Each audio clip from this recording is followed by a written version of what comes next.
SIR ইস্যুতে এক কাট্টা বিরোধী শিবির, কমিশন দপ্তর পর্যন্ত মিছিল বিরোধীদের, সংসদ থেকে নির্বাচন কমিশন পর্যন্ত আজ মিছিল।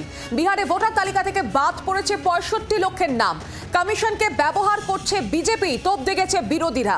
এসআইআর প্রতিক্রিয়া এখনো পর্যন্ত হস্তক্ষেপ করেনি সুপ্রিম কোর্ট।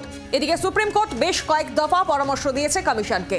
সুপ্রিম কোর্টে এসআইআর প্রক্রিয়া নিয়ে এখনো শুনানি চলছে। সুপ্রিম শুনানির মধ্যেই এবার পথে নামছে এক কাট্টা বিরোধীরা। কমিশনের সামনে নিরাপত্তা বলা, ইতিমধ্যেই আজ এসআইআর ইস্যুতে এক কাট্টা বিরোধীরা, তাদের আজ কর্মসূচি রয়েছে ভোটার তালিকায় বিশেষ নিবিড় সংশোধন। এসআইআর নিয়ে এক কাট্টা এবার বিরোধীরা পথে নামছেন। তারা সংসদ নির্বাচন কমিশন দপ্তরে মিছিল করবেন, পথযাত্রা করবেন বিরোধীরা। বিরোধী যেমন কংগ্রেস, তৃণমূল সহ বহু বিরোধী দলগুলো আজ উপস্থিত থাকছেন। এসআইআর ইস্যুতে এক কাট্টা বিরোধী শিবির, কমিশন দপ্তর পর্যন্ত মিছিল করবে বিরোধীরা। সংসদ থেকে নির্বাচন কমিশন পর্যন্ত মিছিল রয়েছে তাদের।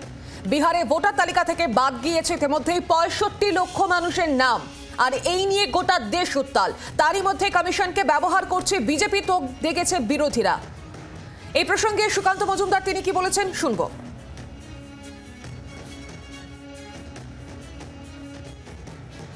বিরোধীরা তো এর বিরোধিতা করবে, এটা অত্যন্ত স্বাভাবিক। কারণ যদি এই এসআইআরের মাধ্যমে যেভাবে একের পর এক অনুপ্রবেশকারী মুসলিমদের নাম বাদ চলে যাচ্ছে, এই নাম বাদ চলে গেলে তো তৃণমূল, কংগ্রেস সকল বিরোধীদের তো অসুবিধে। এই জন্য তো গাত্রদাহ আসল জায়গায় হাত পড়েছে। হিন্দিতে একটা কথা বলে না, দুক্তি রাগ পে হাত পান না, তো ওই দুক্তি রাগের মধ্যে হাত পড়ে গেছে, সব ছটফট করছে।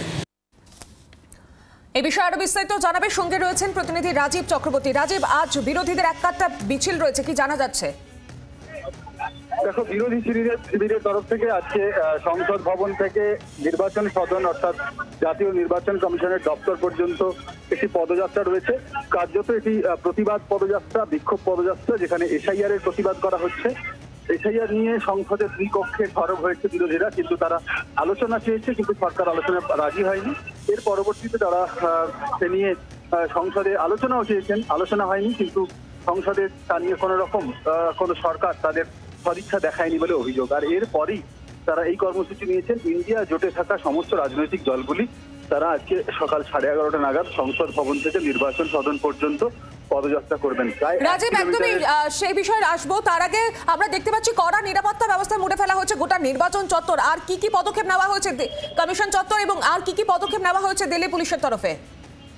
দেখো, দিল্লি পুলিশের তরফে বলা হচ্ছে যে ইন্ডিয়া জোটের তরফ থেকে তাদের কাছে পারমিশন যেটা নিতে হয় দিল্লি পুলিশের কাছ থেকে, সেটি চাওয়া হয়নি।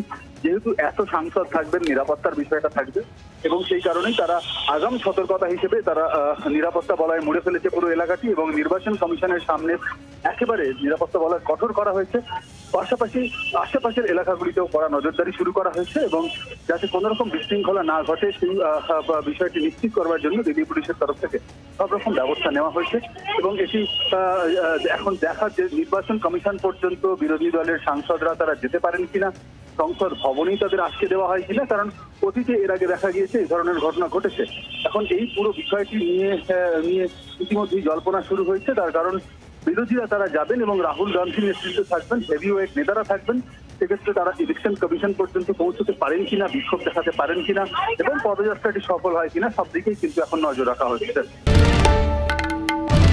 বাংলার আওয়াজ, বাঙালির আবেগ, জি 24 ঘন্টা।